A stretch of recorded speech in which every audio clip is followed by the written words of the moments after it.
मुंबईतील गोवंडी येथे झालेल्या वादामुळे जनतेत संतापाची लाट उसळली आहे। मशिदीजवळ ढोल वाजवण्यावरून दोन गटांमध्ये हाणामारी झाली आहे। वादादरम्यान या कृत्यांनी देवीच्या मूर्तीची तोडफोड केली आहे। पोलिसांनी 6 आरोपींना यात अटक केली आहे। नवरात्रीच्या पहिल्याच दिवशी शहरात मुसळधार पाऊस सुरू आहे, त्यामुळे काही भागात वाहतूक सेवा विस्कळीत झाली आहे। हवामान खात्याने सावधगिरी बाळगण्याचा इशारा दिला आहे। जीएसटी 2.0 आजपासून लागू होत आहे, त्यामुळे आरोग्य सेवा, अन्न आणि इलेक्ट्रॉनिक वस्तू स्वस्त झाल्यात। मात्र एलपीजी गॅस सिलेंडरच्या किमतीत जीएसटी कपात आहे।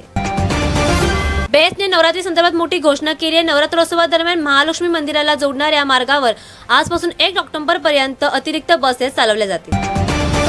ठाणेकरांसाठी मोठी बातमी, मेट्रो 4 ची चाचणी यशस्वी झाली आहे। चाचणी दरम्यान मुख्यमंत्री फडणवीस आणि उपमुख्यमंत्री एकनाथ शिंदे हे उपस्थित होते।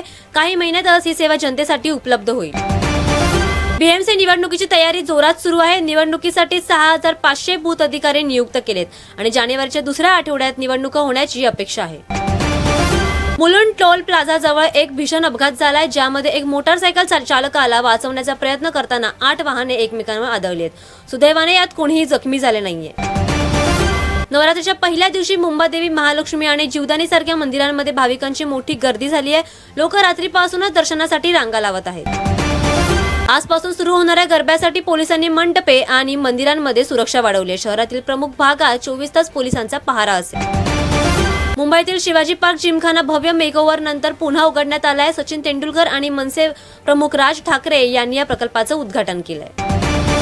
मुंबईत आणखी एक महामार्ग बांधला जात आहे। नरिमन पॉइंट ते मीरा भाईंदर या प्रवासाला आता फक्त अर्धा तास लागेल। मंत्री प्रताप सरनाईक यांनी घोषणा केली आहे आणि त्यांनी म्हणतायत की महामार्ग 3 वर्षात तयार होईल। मुंबई पोलीस ठाण्यातील एक व्हिडिओ सोशल मीडियावर व्हायरल होत आहे। वादाच्या वेळी एक महिला पोलीस अधिकाऱ्याने तक्रारदारावर नेमप्लेट बॅच फेकला। गिरगाव एसीपी विभाग या घटनेची चौकशी करत आहेत। मनसेला मोठा धक्का, वैभव खेडेकर यांच्यासह शेकडो मनसे कार्यकर्ते आणि अधिकारी भाजपमध्ये सामील होतील। पक्षाचा प्रवेश उद्या नरिमन पॉइंट येथील भाजप कार्यालयात रवींद्र चव्हाण यांच्या उपस्थितीत होणार आहे। सांताक्रूजमधील दांडियासाठी एका व्यक्तीने रस्ता रोखला, वाहनांना जाण्यापासून रोखले। घटनेचा व्हिडिओ व्हायरल होताच पोलिसांनी तातडीने कारवाई केली।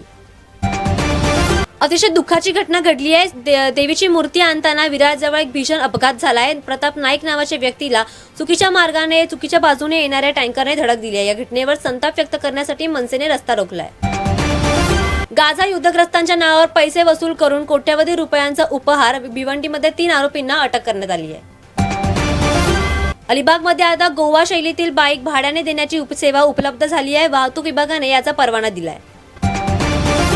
मराठा आरक्षणाच्या वादात जालन्यात ओबीसी कार्यकर्ते नवनाथ वाघमारे यांच्या गाडीला आग लावण्यात आली आहे। पोलीस याचा तपास करत आहेत। मुंबईत सोने आणि चांदीच्या किमतीत बदल झालाय। 10 ग्रॅम 22 कॅरेट सोने 1,03,200 वर पोहोचले, तर चांदी 1,38,000 प्रति किलोग्रॅमवर पोहोचली आहे। मारुती, टाटा आणि महिंद्रासह अनेक कंपन्यांनी आजपासून कारच्या किमतीत कमी केल्या आहे, ज्यामुळे कार खरेदीदारांना मोठा दिलासा मिळाला आहे।